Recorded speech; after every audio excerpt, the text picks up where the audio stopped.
마지막 유엽이 말이 엄마 진짜 아프다. 많이 아파. 그게 마지막 말이지.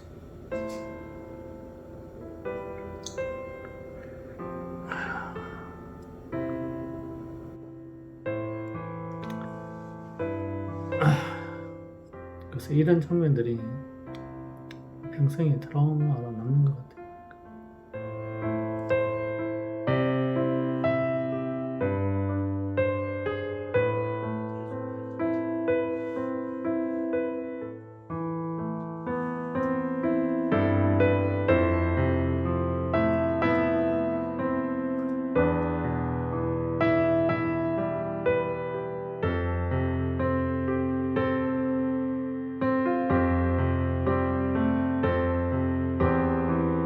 이 식탁도 지금 이 식탁이 아니에요. 바꾸어서 버렸어요. 왜냐하면 유엽이가 앉아서 이게 밥 식사하던 그 모습이 트라우마로 남아 있어가지고.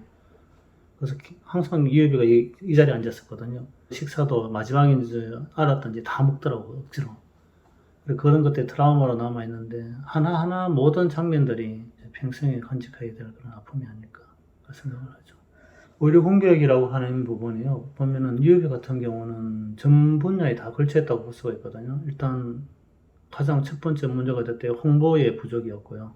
우리가 그때 코로나가 뭔지도 제대로 인식이 안 된 상태에서 선별 진료소라는 개념도 모르는 상태고, 더더욱 안심병원이 뭔지는 더더욱 몰랐는 상태였고, 그리고 그때 코로나 환자들에 대한 어떤 그런 방향성이라든지 그런 컨트롤 타워의 기능이 없었다고 볼 수 있거든요. 그래서 이제 정부에서 말하는 처음에 마스크 사러 갔다가 감기 증상 시작되지 않습니까? 그래서 정부에서 시키는 대로 했죠. 이틀 동안 정도 지켜보다가.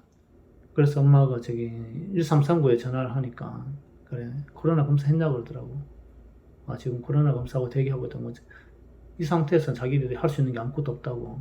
그래서 이제 경산보건소로 돌려주겠다고 경산보건소에 연락을 해주더라고요. 근데 거기에서도 또 물어보는 거야. 코로나 검사 했냐고. 코로나 검사 지금 하고 기다리고 있다고 하니까 그 상태에서는 자기들도 할 수 있는 게 아무것도 없대요. 그 의사 세 분이 나오시면서 이제 병원장이라고 소개하시면서 그분이 유입이 오늘 저녁 못 넘길 겁니다 하는 거예요. 예? 그러니까 저는 진짜 장난치는 줄 알고 무슨 소리 하시는 거냐고. 유입이 오늘 상당히 심각해서 오늘 고비가 될 것 같다, 못 넘기는 것 같다 이러는 거예요. 그러면서 상급병원 가라 그러는데 우리가 지금 갈 수 있는 병원이 어딘지 우리가 어떻게 합니까? 빨리 한 군데 빨리 좀 찾아달라고 하니까 부탁을 했죠. 이제 그때 막 당시로 제가 또 지금도 손발이 많이 지금 항암효증을 많이 썰이거든요.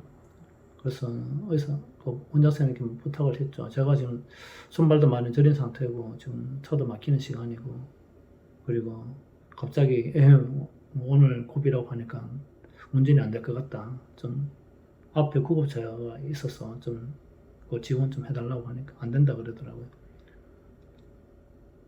그래서 집사람이 유입의 상태 다시 하기 막 또 쫓아갔죠. 보니까 애가 진짜 숨이 넘어가는 거야, 아마.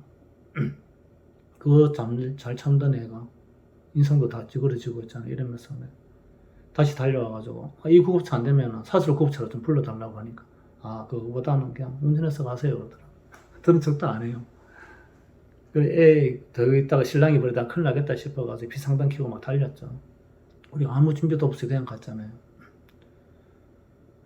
그래 엄마는 손수건도 진짜 준비를 못했어요. 그러다 보니까 유비가 뒤에 쓰러져가지고 막 뒤척이면서 땀을 흘리고 있으니까 이 말만 하면 좀 마음이 아파.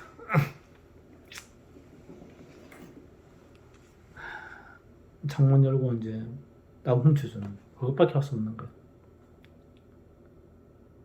그러면서 했던 말이 마지막 유엽이 말이 엄마 진짜 아프다. 많이 아파. 그게 마지막 말이지.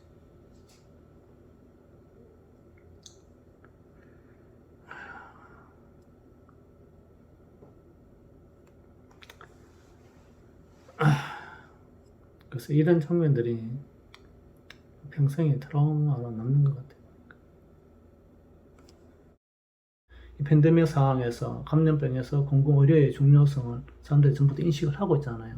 그 어떤 패러다임의 어떤 그런 전환을 통해서 지금은 이제 공공의료가 정말로 왜 필요한지, 왜 있어야 되는지 사람들이 인식 전환이 됐다고 보고 있거든요.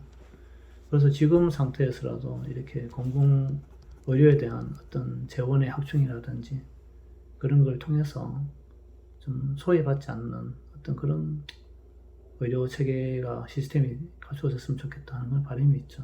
지더라도 해야죠. 왜냐하면은 지금까지 우리가 대책이 결성되고 지금까지 해왔던 방향이 그 국가 상대로 잘못된 어떤 제도를 고치겠다는 거 아닙니까? 그리고 국가도 잘못했으면 시인을 하고 대책 마련을 해야죠. 병원하고는 싸우지 않더라도 국가 상대로는 책임을 물어야 된다고는 확실하거든요. 그쵸. 물론 병원도 중앙병원은 책임을 묻겠지만은 그분들이 도의적으로 사실 미안하다 말 한마디는 했었어야 돼요.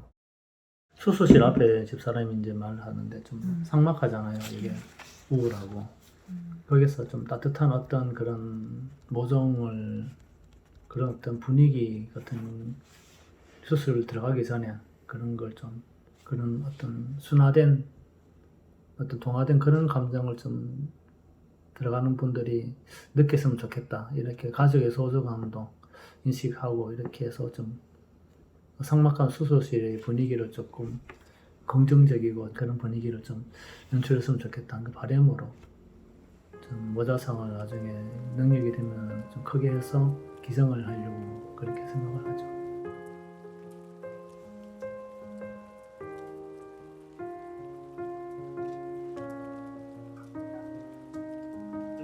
그때 있는 가방 그대로 둔 건데